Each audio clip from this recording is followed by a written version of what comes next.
So, my bike, a little bit of news.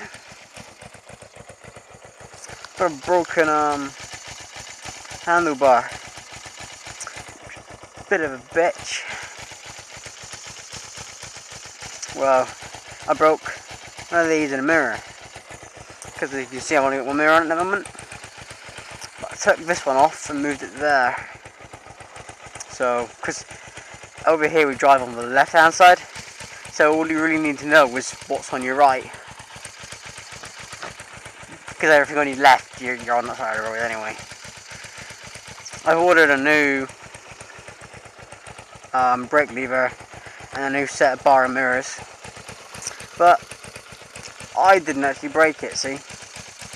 My bike was parked up at the side of the road and someone reversed into it and knocked it over.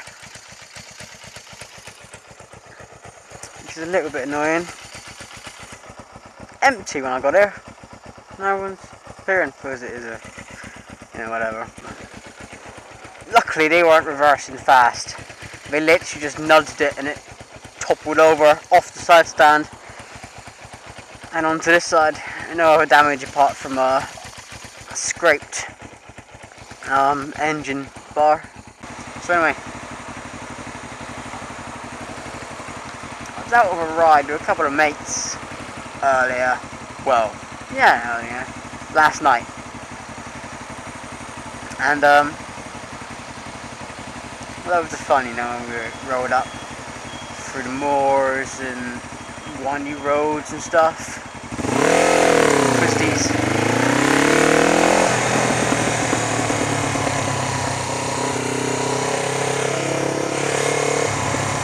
But for the majority of the time, I wasn't riding my own bike. See, sort of a third of the way through, me and a mate swap bikes because we're insured to. It's in the policy that we can ride each other's bikes.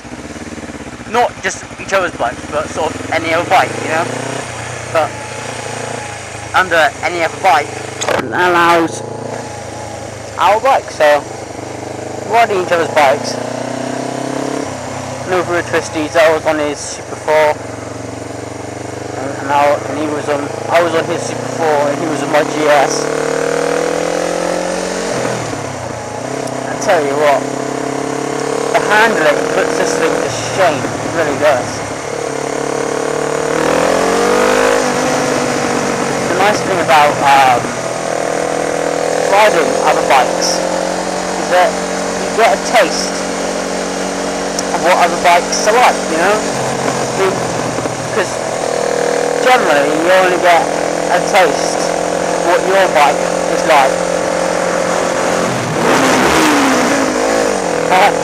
You only get a taste of what your bike is like.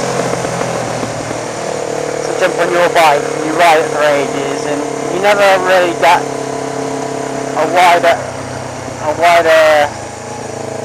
proper view of things. You get this much view in a market which is infinitely wide. And under that, you don't really get a great taste of what bikes are all about. Anywho,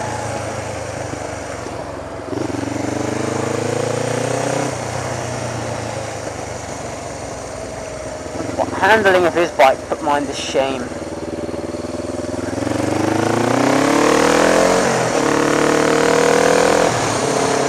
And quite recently, well, not quite recently, cut that, another mate of mine, he's got a bike, it's a twin as well.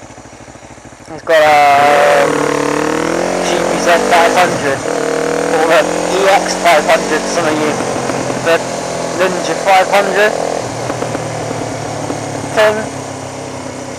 That handles really well, actually.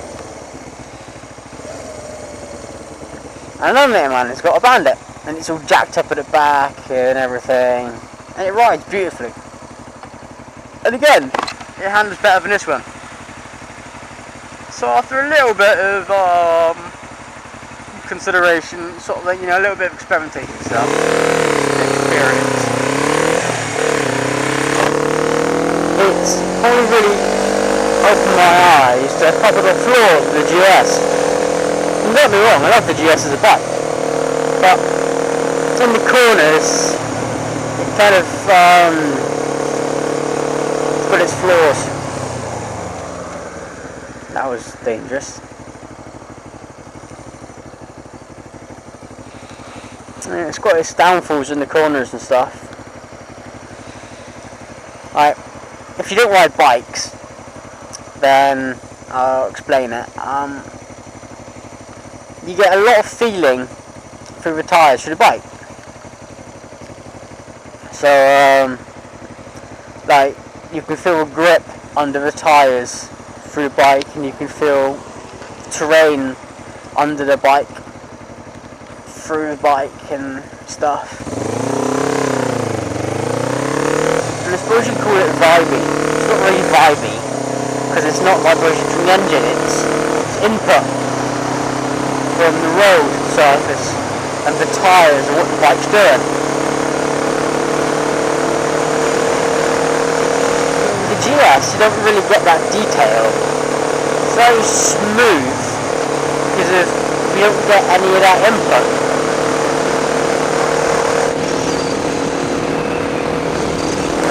It's a little bit of a shame, really. Because when you're in a corner, for instance, you know, lean right over, any amount. It's nice to be able to feel the input from the road, you know, so you can sense what the road is doing.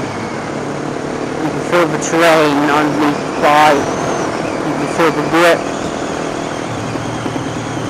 and so on and so forth. So you know what the bike's doing, but on this thing, this GS, you don't really get that sensation, you don't really get that input.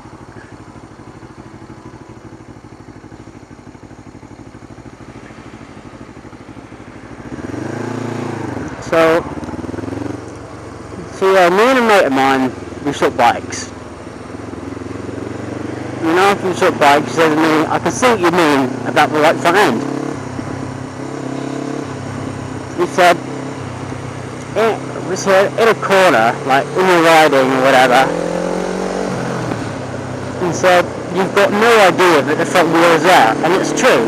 So, I was looking at different bikes and things, and I've had my eye on the SV650. Looks a nice bike. And the reason I'm looking isn't out of, you know, want of more power, well, it'd be nice, but it's not out of want of more power or, you know, a style upgrade or whatever. I love the GS. It's simply to go up a notch, you know, to improve a little bit on my, you know, on the handling of the bike. Another thing I was considering doing, but I'm in two minds at the moment, is a mate of mine has got a Bandit, and it was jacked up at the back end. It's really nice. It handles beautifully,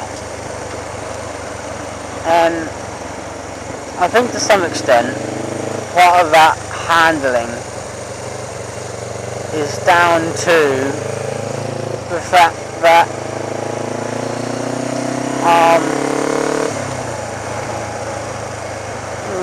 part of the handling is down to the fact that it is jacked up at the back and it's got more weight over the front end. And I was considering doing it to the GS, and I thought, you know, it'd be quite cool. Because a lot of people have Bandits and a lot of people jack them up. But I don't see a lot of GS's, and I've never seen a jacked up GS. But you can get the kits for them quite easily. So that's what I was going to do. And it will definitely improve it. But as I do want something else, admittedly not in the near future, well, in the near future, but not at the moment, you know, there's this the finance aspect. I'm wondering, well, do I leave it as it is and make it more sellable, or do I jack it up at the back end and stuff, improve its characteristics and sell it on that, sell it on that? No. I love how the adverts on these pumps advertising getting on a motorcycle when the fuel companies make more money out of cars than they do bikes.